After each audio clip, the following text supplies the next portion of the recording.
नमस्कार। आप सुन रहे हैं द माइथोलॉजी रेडियो और आज के इस पॉडकास्ट में किस्सा आपको सुनाएंगे भगवान शिव का कि आखिर महादेव अपने शरीर पर भस्म क्यों लगाते हैं।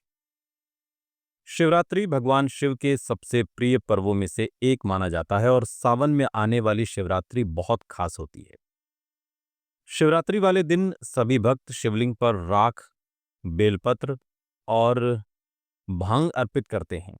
भगवान शिव को जो बात सबसे अलग करती है वो ये है कि उन्हें दैवीय आभूषण और वस्त्र नहीं बल्कि राख यानी भस्म पसंद है।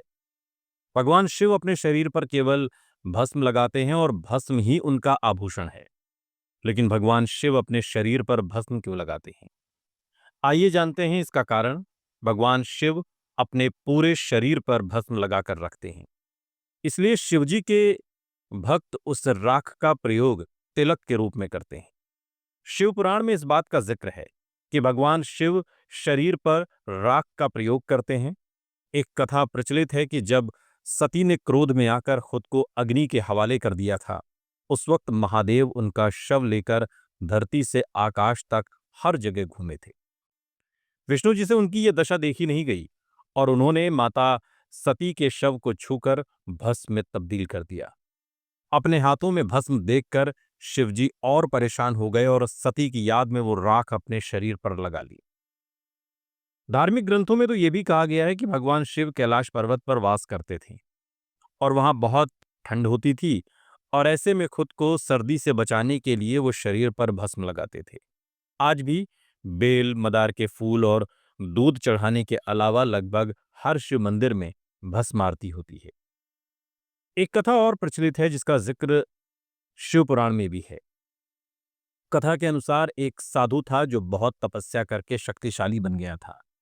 वो केवल फल और हरी सब्जियां खाता था, इसलिए उसका नाम प्राणात पड़ा। और उस साधु ने अपनी तपस्या से जंगल के सभी जानवरों पर नियंत्रण स्थापित कर लिया था।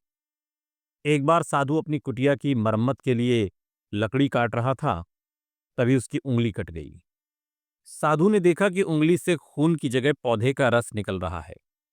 साधु को लगा कि वो इतना पवित्र हो गया है कि उसका शरीर खून से नहीं बल्कि पौधों के रस से भर गया है। इससे वो बहुत खुश हुआ और गर्व से भर गया। इस घटना के बाद साधु खुद को दुनिया का सबसे पवित्र व्यक्ति मानने लगा। जब भगवान शिव ने ये देखा तो उन्होंने एक बूढ़े व्यक्ति का रूप धारण किया और वहां पहुंच गए। बूढ़े व्यक्ति के वेश में भगवान शिव ने साधु से पूछा कि वो इतना खुश क्यों है। साधु ने कारण बताया। सब कुछ जानकर भगवान ने उससे पूछा कि ये तो पेड़ पौधों और फलों का रस ही है, लेकिन जब पेड़ पौधे जल जाते हैं तो वो भी राख बन जाते हैं और अंत में राख ही शेष रह जाती है। भगवान शिव ने एक बूढ़े व्यक्ति का रूप धारण करके तुरंत अपनी उंगली काटकर दिखाई तो उसमें से राख निकली। भिक्षु को एहसास हुआ कि भगवान स्वयं उसके सामने खड़े हैं। साधु ने अपनी अज्ञानता के लिए क्षमा मांगी और ऐसा कहा जाता है कि तभी से भगवान शिव ने अपने शरीर पर भस्म लगाना शुरू कर दिया, ताकि उनके भक्तों को ये बात हमेशा याद रहे। शारीरिक सुंदरता पर अहंकार न करें, परम सत्य को हमेशा याद रखें। सुनते रहिए द माइथोलॉजी रेडियो। सुनता है सारा इंडिया।